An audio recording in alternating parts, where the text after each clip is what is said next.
The Bible stands as a unique historical document.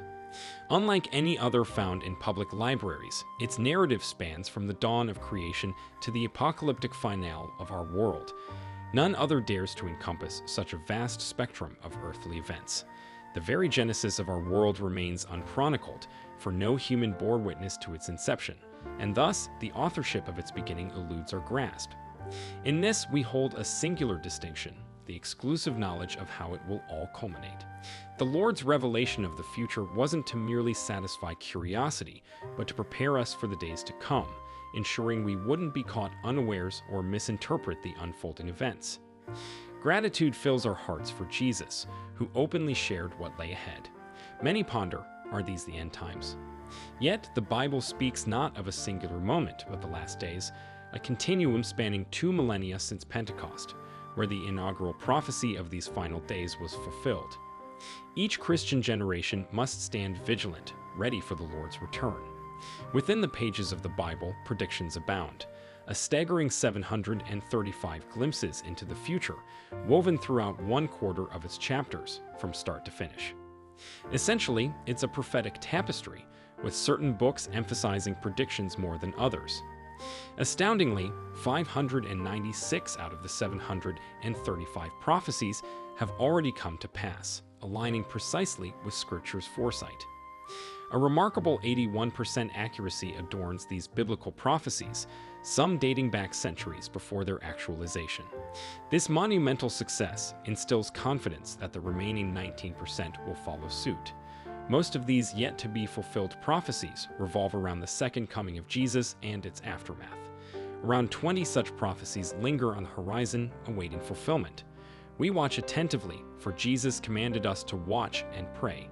But what shall we watch? Not the idle sky, but the unfolding world, for signs he provided as our guiding lights. Enter Matthew 24, where the disciples discreetly approached Jesus on the Mount of Olives, seeking answers, Matthew 24 to 3:36. Seated upon the Mount of Olives, Jesus was approached by his disciples in secrecy.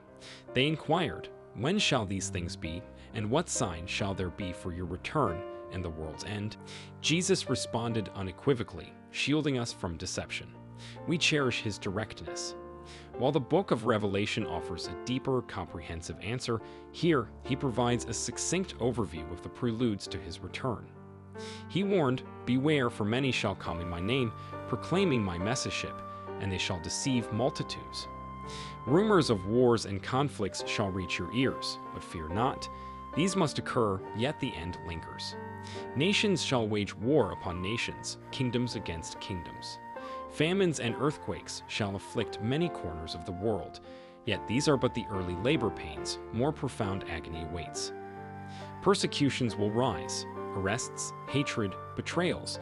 The world shall revile you for being my disciples. False prophets will surface, beguiling the masses.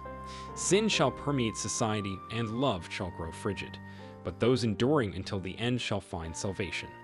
The gospel of the kingdom will spread globally, reaching every nation, heralding the imminent end.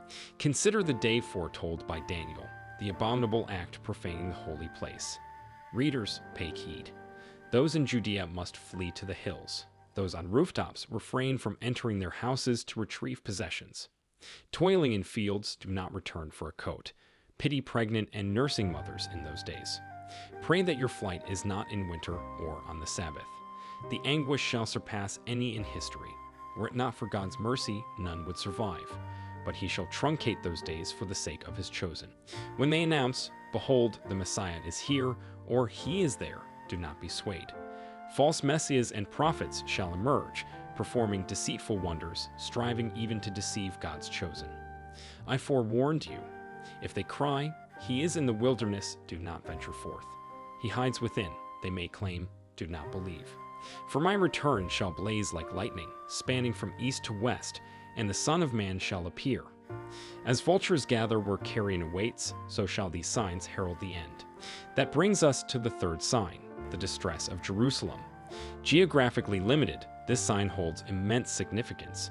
Jesus quoted Daniel's prophecies, which prominently feature a character referred to as the abomination of desolation 3 times. What's the significance, you ask? It revolves around a human, a man who establishes himself in Jerusalem, the city of God, naming himself as God, and refusing to acknowledge any authority above his own.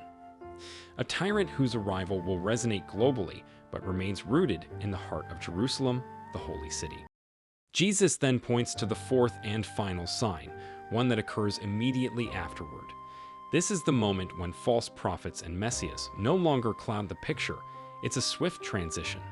Natural light will be extinguished, the sun darkened, the moon withholding its glow, and stars cascading from the sky. The very order of the heavens will be shaken. In the wake of this celestial upheaval, a sign appears, the unmistakable arrival of the Son of Man. This triggers deep mourning among all peoples of the earth. They will witness the Son of Man descending on the clouds, bathed in power and glorious radiance. His angels will resound with a mighty trumpet, gathering his chosen from every corner of the world, spanning the farthest reaches of earth and heaven. Now, here's a lesson from the fig tree. Just as its branches sprout leaves to herald the onset of summer, the signs unveiled by Jesus will herald his return. When you witness all these events converging, his return stands at your doorstep. Here's the truth. This generation shall not pass before witnessing all these prophetic events. Heaven and earth may fade, but his words will eternally endure. Yet, the exact day and hour of these events remain veiled, known solely to the Father, not even disclosed to the angels in heaven or the Son himself. Now let's unravel the four distinct signs he granted us in this passage. The first sign couldn't be clearer. It's a world in turmoil, characterized by disasters such as wars, famines, and earthquakes. Indeed, these have occurred for over 2 millennia, but their intensity increases as we near the culmination. Wars, rumors of wars, earthquakes, and famine already abound. Jesus' repeated caution throughout this period is essential: do not be deceived. Deception looms, both within and outside the church. False messiahs and self-proclaimed saviors will exploit the chaos of natural disasters to mislead. There are tragic instances of people claiming to save others, only to lead them into desolation. But this is merely the beginning of woes, for these tribulations are birth pains. As you read of disasters in the media, perceive them as the pains that herald a new world's birth. This transformative perspective should reshape our attitude. Instead of alarm or dismay, we carry hope. We anticipate a rebirth amid the world's tribulations. The second sign unfolds within the church. The first warned of global disasters, while the second signifies changes within the ecclesiastical realm. As the first sign subdivided into wars, earthquakes, and famines, this sign divides into 3 parts, all within the church. First, persecution awaits, hatred from every corner of the world. Second, love within the church shall wane, and a significant reduction in the church's size looms. When universal persecution casts its shadow, the love of many will grow cold. It's a disheartening prospect. The third part of this sign delivers an unexpected twist. The gospel will span racial divides. A smaller, purified church will wield a profound impact on the world, as Jesus implies. Amidst these turbulent times, false prophets may sow deceit. When peace is elusive, they preach comfort instead of challenging the status quo. Their message assures, all is well, these events won't transpire. Yet Jesus' counsel remains steadfast. Press on, do not yield to these false prophets. The ones enduring till the end will be saved. When the sign unfolds, with all aspects of the church despised by the world, this is Jesus' counsel to all believers. The reason behind this counsel lies in the mingling of wheat and tares, growing closer to maturity. Consequently, tension escalates between them. Thus, it's natural that Christians face increased pressure as the end approaches.